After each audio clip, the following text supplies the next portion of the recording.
Hey guys, एक बार फिर से आपका स्वागत है मेरे यूट्यूब चैनल स्टडी 786 में। जी हाँ फ्रेंड्स, आज हम लोग पढ़ेंगे संविधान का भाग 2 प्रस्तावना।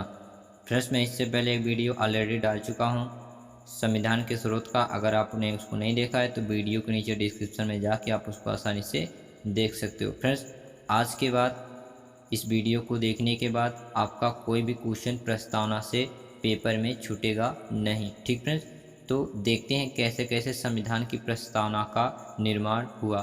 तो फ्रेंड देखिएगा, सर्वप्रथम पंडित जवाहरलाल नेहरू ने 13 दिसंबर 1946 को उद्देशिका प्रस्तुत किया। ठीक है फ्रेंड्स, 13 दिसंबर 1946 को पंडित जवाहरलाल नेहरू ने क्या किया? उद्देशिका प्रस्तुत किया।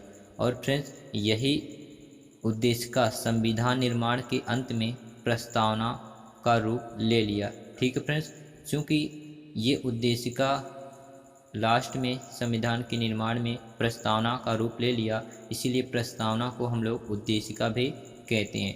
ठीक है फ्रेंड्स, एक बात तो क्लियर हो गई। अगला देखते हैं फ्रेंड्स। तो प्रस्तावना जो है हमारा जो है संविधान का, वो कहाँ से लिया गया फ्रेंड्स? अमेरिका के संविधान से लिया गया था। प्रस्तावना हमारा अमेरिका के संविधान से लिया गया था। और फ्रेंड्स, जो प्रस्तावना की भाषा है वो हमारा ऑस्ट्रेलिया से लिया गया था। कहाँ से? ऑस्ट्रेलिया से लिया गया था। फ्रेंड्स, इसके बाद देखिएगा, जो हमारा संविधान था ये या फिर प्रस्तावना 26 जनवरी 1949 को बनकर तैयार हो गया था और इसी दिन इसको अंगीकृत करके अपनाया गया था। ठीक है फ्रेंड्स, देखते हैं 26 जनवरी 1950 को फ्रेंड्स संविधान को पूर्ण रूप से लागू कर दिया गया था। कब? 26 जनवरी 1950 को संविधान को पूर्ण रूप से लागू कर दिया गया था। तो फ्रेंड देखते हैं क्या है संविधान की प्रस्तावना। देखते हैं फ्रेंड्स, संविधान की उद्देशिका या प्रस्तावना क्या है। फ्रेंड देखिएगा, नेहरू द्वारा प्रस्तुत उद्देश्य संकल्प में जो आदर्श प्रस्तुत किए गए उन्हें इस संविधान की उद्देशिका में शामिल कर लिया गया। संविधान के 42वें संविधान संशोधन 1976 द्वारा यथा संशोधित यह उद्देशिका निम्न है। तो फ्रेंड्स देखते हैं जो हमारा कहता है ये। तो फ्रेंड देखते हैं हमारे संविधान का प्रस्तावना क्या कहता है। ठीक फ्रेंड्स, देखते हैं हमारा कह रहा है जो प्रस्तावना। फ्रेंड्स, यहाँ से कोई क्वेश्चन बनते हैं कि हमारा जो प्रस्तावना है वो किस शब्द से शुरू होता है और अंत किस शब्द से होता है। कभी कभी यही पूछ लिया जाता है क्वेश्चन में। तो देखिएगा फ्रेंड्स, प्रस्तावना क्या कहता है हमारे संविधान का। हम भारत के लोग भारत को एक संपूर्ण प्रभुत्व संपन्न समाजवादी पंथ निरपेक्ष लोकतंत्रात्मक गणराज्य बनाने के लिए तथा उसके समस्त नागरिकों को सामाजिक, आर्थिक और राजनीतिक न्याय, विचार, अभिव्यक्ति, विश्वास, धर्म और उपासना की स्वतंत्रता, प्रतिष्ठा और अवसर समता प्राप्त करने के लिए तथा उन सब में व्यक्ति की गरिमा और राष्ट्र की एकता और अखंडता को सुनिश्चित करने वाली बंधुता बढ़ाने के लिए दृढ़ संकल्प होकर अपनी इस संविधान सभा में आज तारीख 26 नवंबर 1949 को एतद द्वारा इस संविधान को अंगीकृत, अधिनियमित और आत्मसमर्पित करते हैं। फ्रेंड्स, ये हमारा क्या था? संविधान की उद्देशिका या प्रस्तावना था। ठीक फ्रेंड्स, अब इसमें से कुछ जो वर्ड आए हैं, जैसे यहाँ पे लोकतंत्रात्मक है, समाजवादी है, प्रभुत्व संपन्न है, पंथ निरपेक्ष है। फ्रेंड्स, इन वर्ड का मतलब मैं आपको बता रहा हूँ। ठीक फ्रेंड्स, देखते हैं क्या होता है इनका मतलब। तो फ्रेंड्स, जो आपकी प्रस्तावना है, संविधान की जो प्रस्तावना है, इसके मुख्यतः 3 भाग हैं। कितने भाग फ्रेंड्स? 3 भाग है। पहला है संविधान के स्रोत, दूसरा है इसका स्वरूप और तीसरा क्या है? इसका उद्देश्य। ठीक फ्रेंड्स, तो यहाँ पे देखिएगा फ्रेंड्स, जो संविधान की प्रस्तावना में पहला जो आपका भाग था, ये क्या है? संविधान के स्रोत। संविधान के स्रोत में यहाँ पे क्या फ्रेंड्स है? हम भारत के लोग, अर्थात भारत की जनता ही वह शक्ति है जो संविधान को क्या करता है? शक्ति प्रदान करता है। फिर वह संविधान सर्वोच्च शक्तिशाली होते हुए पूरे प्रशासनिक व्यवस्था को व्यवस्थित रूप से देती है। संविधान को शक्ति भारत की जनता से ही प्राप्त होती है। ठीक फ्रेंड्स, अब यहाँ पे देखते हैं जो प्रस्तावना का स्वरूप है फ्रेंड्स, प्रस्तावना क्या फ्रेंड्स स्वरूप है, और इसमें जो एक एक शब्द आया है उसका मतलब जानते हैं क्या होता है फ्रेंड्स। पहला जो हमारा दिया गया है फ्रेंड्स, संपूर्ण प्रभुत्व संपन्न, क्या दिया गया है, संपूर्ण प्रभुत्व संपन्न। इसका मतलब क्या होता है फ्रेंड्स, इसका मतलब ये है, आप लोग नोट कर लीजिएगा, भारत अपने आंतरिक मामलों एवं बाह्य निर्णय लेने के लिए स्वतंत्र है। अब भारत ब्रिटिश के नियंत्रण में नहीं है, वह अपने विदेशी एवं आंतरिक निर्णय लेने के लिए स्वतंत्र है। तो फ्रेंड्स ये संपूर्ण प्रभुत्व संपन्न का अर्थ होता है कि भारत अपने आंतरिक एवं बाह्य निर्णय लेने के लिए स्वतंत्र है। अब भारत ब्रिटिश के नियंत्रण में नहीं है, वह अपने विदेशी एवं आंतरिक निर्णय लेने के लिए स्वतंत्र है। ठीक है फ्रेंड्स, तो ये बहुत ही सिंपल है।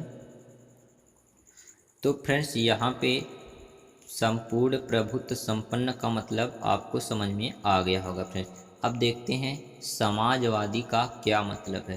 फ्रेंड्स समाजवादी समानता को दर्शाता है। फ्रेंड्स ये समझने के लिए आपको यूरोप में जाना पड़ेगा, वहाँ कार्ल मार्क्स के द्वारा वहाँ पर जो समाजवाद के संबंध में विचारधारा थी, जो बड़ी संघर्ष के रूप में उभरी, जिसमें गरीब एवं अमीर के बीच संघर्ष की बात को दर्शाता है। वास्तव में समाजवाद समानता को दर्शाता है, लेकिन यूरोप में इसे संघर्ष के रूप में दिखाया गया। मजदूर गरीब को संघर्ष के आधार पर समानता मिलेगी, जो लेकिन भारत में अपनाया गया वह जो नेहरू एवं गांधी की विचारधारा पर आधारित थी। फ्रेंड्स भारत में वह समाजवाद अपनाया गया जो नेहरू और गांधी की विचारधारा पर आधारित थी, जिसमें समानता तो है पर संघर्ष नहीं है। ठीक है फ्रेंड्स, ये समाजवाद का मतलब होता है फ्रेंड्स। अब देखते हैं नेक्स्ट हमारा जो है पंथ निरपेक्ष। क्या है फ्रेंड्स, पंथ निरपेक्ष। और पंथ निरपेक्ष का फ्रेंड्स मतलब क्या होता है फ्रेंड्स, इसका मतलब होता है कि राज्य का अपना कोई अलग धर्म नहीं होगा, राज्य का अपना कोई धर्म नहीं होगा, जो भी धर्म होगा यहाँ की जनता का होगा। राज्य उसमें सकारात्मक मात्र का हस्तक्षेप कर सकता है, परंतु किसी के धार्मिक विषय पर हस्तक्षेप नहीं करेगा, अर्थात राज्य का कोई धर्म नहीं होगा। ये फ्रेंड्स पंथ निरपेक्ष का मतलब होता है। ठीक फ्रेंड्स, अगला वाला जो हमारा वर्ड आता है ये आता है लोकतंत्रात्मक। क्या आता है फ्रेंड्स, लोकतंत्रात्मक। और इसका क्या अर्थ होता है फ्रेंड्स, लोकतंत्रात्मक का मतलब होता है कि ऐसी प्रक्रिया जिसमें जनता शासन के लिए जानी जाती है, ऐसी प्रक्रिया जिसमें जनता शासन के लिए जानी जाती है। इसके लिए अब्राहम लिंकन का आप कथन याद कर सकते हैं। उन्होंने कहा था कि जनता का जनता के लिए, जनता के द्वारा शासन। ठीक है फ्रेंड्स, ये लोकतंत्रात्मक भी आपको समझ में आ गया होगा। अब देखते हैं फ्रेंड्स गणराज्य या गणतंत्र। क्या फ्रेंड्स, गणराज्य या गणतंत्र, इसका क्या मतलब होता है फ्रेंड्स। अब देखिएगा फ्रेंड्स, इसका मतलब होता है कि वैसी शासन व्यवस्था जिसका जो वास्तविक प्रमुख जनता द्वारा चुना जाता है, वैसी शासन व्यवस्था जिसका जो वास्तविक प्रमुख जनता द्वारा चुना जाता है, पर वह वंशानुगत नहीं होता है। कहने का फ्रेंड्स ये मतलब है, जैसे राजतंत्र में क्या होता है कि राजा का पुत्र ही राजा होता है, पर गणतंत्र में ऐसा नहीं होगा। वो जो प्रमुख होगा वो जनता द्वारा प्रत्यक्ष या अप्रत्यक्ष रूप से चुना जाएगा। ठीक है फ्रेंड्स, अब देखते हैं जो आपका आता है कौन सा फ्रेंड्स, प्रस्तावना के उद्देश्य में पहला जो आपका आता क्या आता है, न्याय आता है। क्या आता है फ्रेंड्स, न्याय आता है। और न्याय में फ्रेंड्स तीन आपको बताया जाता है कि सामाजिक न्याय, आर्थिक न्याय और राजनीतिक न्याय। इसमें कौन से आते हैं फ्रेंड्स, आपका आता है सामाजिक, और आता है कौन सा, आर्थिक, और तीसरा आता है फ्रेंड्स राजनीतिक आता है। कौन सा आता है, राजनीतिक। तो फ्रेंड्स जो आपका सामाजिक है, सामाजिक का मतलब समानता से हो गया, और जो आपका आर्थिक आता है न्याय में, इसका मतलब है सभी को आर्थिक विषमता से दूर करना। और फिर तीसरा जो राजनीतिक आता है, इसका मतलब क्या है कि राजनीति में सभी को शामिल करने का प्रयास करना। ठीक फ्रेंड्स, ये हमारा हो जाता है न्याय का मतलब। अगला जो उद्देश्य में आता है शब्द स्वतंत्रता। अब फ्रेंड्स ये स्वतंत्रता का मतलब क्या है प्रस्तावना में, तो स्वतंत्रता का मतलब होता है फ्रेंड्स व्यक्ति को इतनी स्वतंत्रता दी जाए कानून के हिसाब से ताकि वह खुद अपना विकास कर सके, जिससे देश का विकास हो। बाद में देखेंगे फ्रेंड्स हम लोग ये मौलिक अधिकार में स्वतंत्रता का अधिकार दिखाया गया है। देखिएगा फ्रेंड्स, स्वतंत्रता का मतलब है कि व्यक्ति को इतनी स्वतंत्रता दे दो ताकि वह खुद अपना विकास कर सके। अब जब वह अपने विकास करेगा तो देश का विकास होगा। ठीक है फ्रेंड्स, ये स्वतंत्रता का अधिकार आप लोग पढ़ोगे मौलिक अधिकार में, जो कि भाग 3 में है। तो फ्रेंड्स वहाँ हम बाद में देखेंगे इसको और डिटेल में। नेक्स्ट हमारा क्या था फ्रेंड्स, समता आता। क्या आता फ्रेंड्स, समता। और समता का मतलब है सभी लोगों की समानता की बात। क्या है, सभी लोगों की समानता की बात। नेक्स्ट हमारा जो फ्रेंड्स है व्यक्ति की गरिमा। क्या फ्रेंड्स, व्यक्ति की गरिमा। इसका मतलब क्या होता है, इसके द्वारा भारतीय जनता में गरिमा की बात की जाती है। भारतीय जनता को गरिमापूर्ण जीवन बिताने का अधिकार है। ठीक है फ्रेंड्स, अगला देखते हैं हमारा क्या है, राष्ट्र की एकता और अखंडता। राष्ट्र की एकता और अखंडता। तो फ्रेंड्स इसका मतलब क्या है, तो फ्रेंड मैं आपको बता दूं, यहाँ भारत जो है विविधताओं में एकता वाला देश है। आप धर्म, जाति, भाषा, स्थित भौतिक क्षेत्र के स्तर पर ले लो, अनेक विविधताएं हैं। ठीक है, फिर भी ये लोग मिल के रहते हैं। तो फ्रेंड्स क्या है, राष्ट्र की एकता और अखंडता में आपको इतना बता देना है कि यहाँ भारत विविधताओं में एकता वाला देश है और आप धर्म, जाति, भाषा, स्थित भौतिक क्षेत्र आदि विविधताएं ले लो।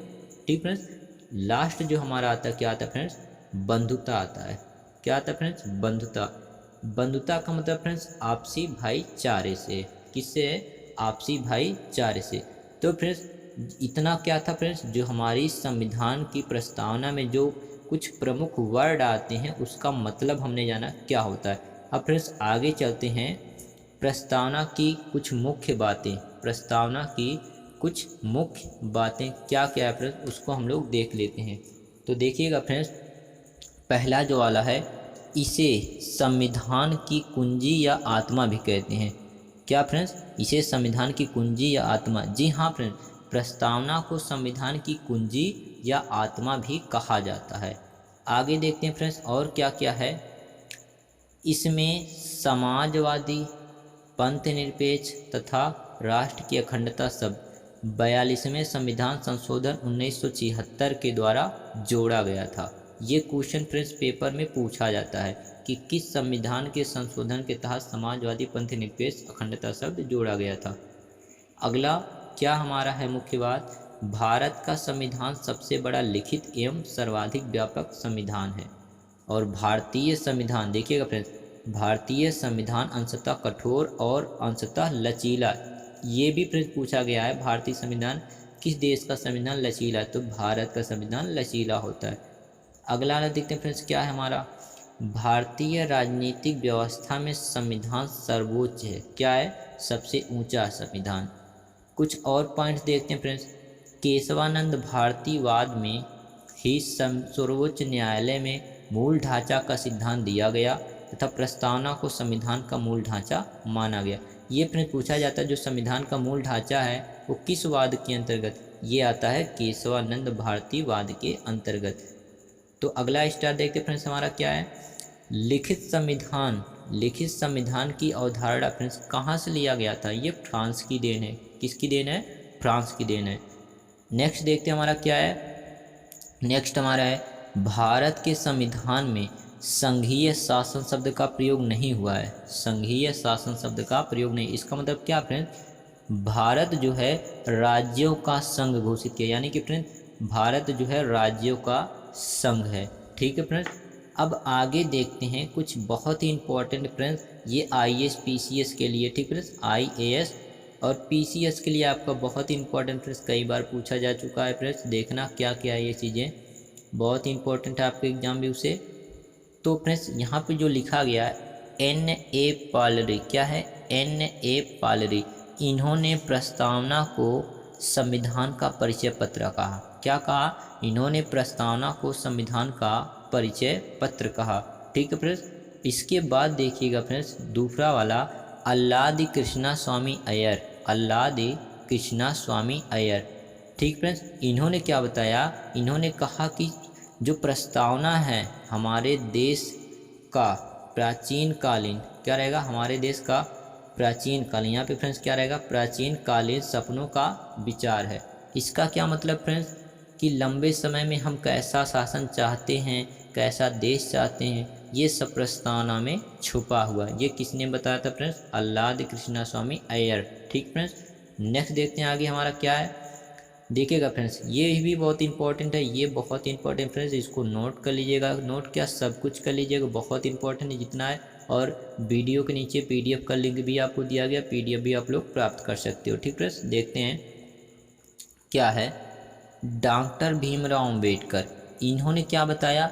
अनुच्छेद 32 को संविधान की आत्मा कहा। अनुच्छेद 32 को संविधान की क्या कहा इन्होंने? आत्मा कहा। ठीक फ्रेंड्स, अब एक नोट है फ्रेंड्स, देख लीजिएगा, यदि वक्ता का नाम बिना पूछे, यदि वक्ता का नाम बताए बिना पूछे तो कहना संविधान की प्रस्तावना को ही, संविधान की प्रस्तावना को ही संविधान की आत्मा या कुंजी कहते हैं।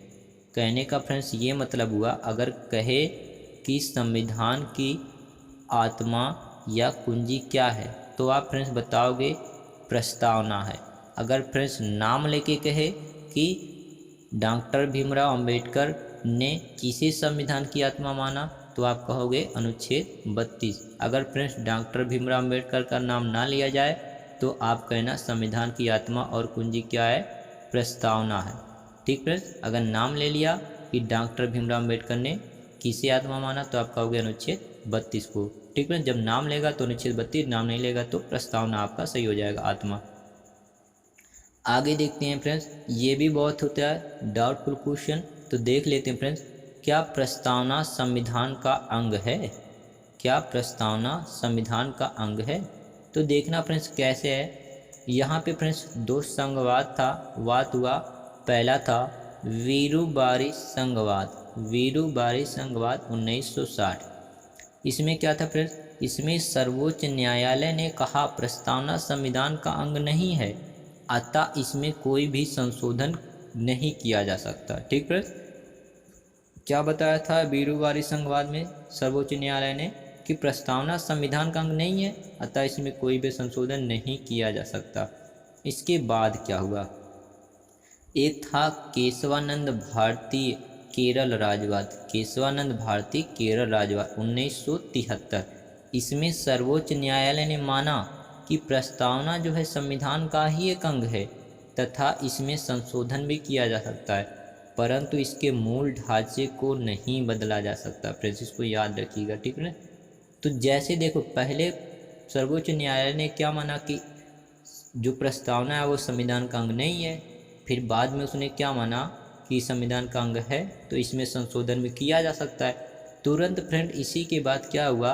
एक संशोधन हुआ। इसके पश्चात 42वें संविधान संशोधन, 42वें संविधान संशोधन 1976 के तहत प्रस्तावना में समाजवादी, पंथनिरपेक्ष और राष्ट्र की एकता अखंडता शब्द को जोड़ा गया था। ठीक है, इस प्रकार ये फ्रेंड्स हमारा क्या कंप्लीट होता है। दो क्वेश्चन देख लेते फ्रेंड्स। क्या है?